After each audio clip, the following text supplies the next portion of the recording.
Bismillahirrahmanirrahim. Assalamualaikum warahmatullahi wabarakatuh. Perkenalkan, saya Yunita Juniarti dari Program Studi Manajemen Pendidikan Islam Kelompok 2. Di sini saya akan membahas sedikit materi terkait dengan konsep-konsep dasar kebijakan pendidikan.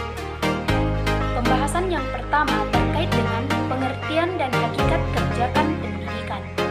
Menurut Kamus Besar Bahasa Indonesia, kebijakan berarti kepandaian, kemahiran, kebijaksanaan, rangkaian konsep dan asas yang menjadi garis besar dan dasar rencana dalam pelaksanaan suatu pekerjaan.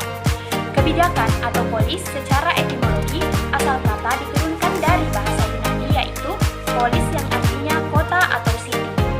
Dalam hal ini, kebijakan berkenaan dengan gagasan pengaturan organisasi dan merupakan pola formal yang sama-sama diterima pemerintah atau lembaga, sehingga dengan hal itu mereka berusaha mengejar tujuannya.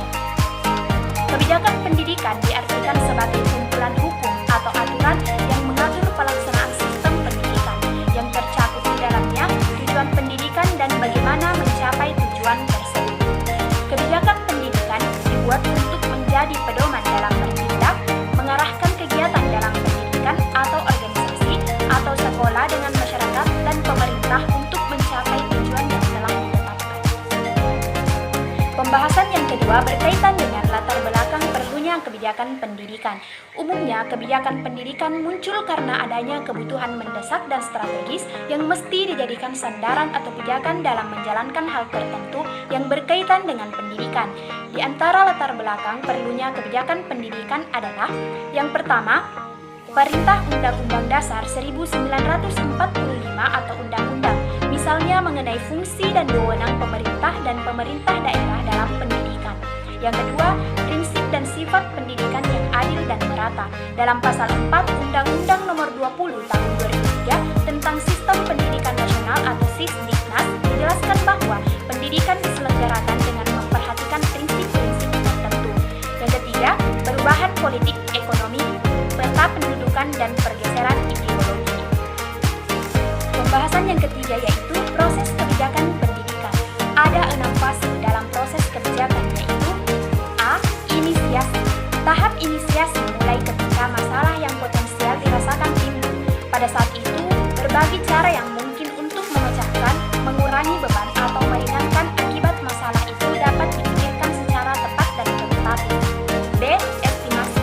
Dalam tahap estimasi dipikirkan risiko, biaya dan keuntungan dari alternatif yang dipikirkan. Pada tahap ini ditekankan masalah itu secara ilmiah, empirik dan proyektif untuk melihat konsekuensi apa yang akan timbul sebagai akibat pilihan kebijakan itu. C. Seleksi. Seleksi menunjuk pada kenyataan bahwa pada akhirnya seseorang harus membuat keputusan. D. Implementasi.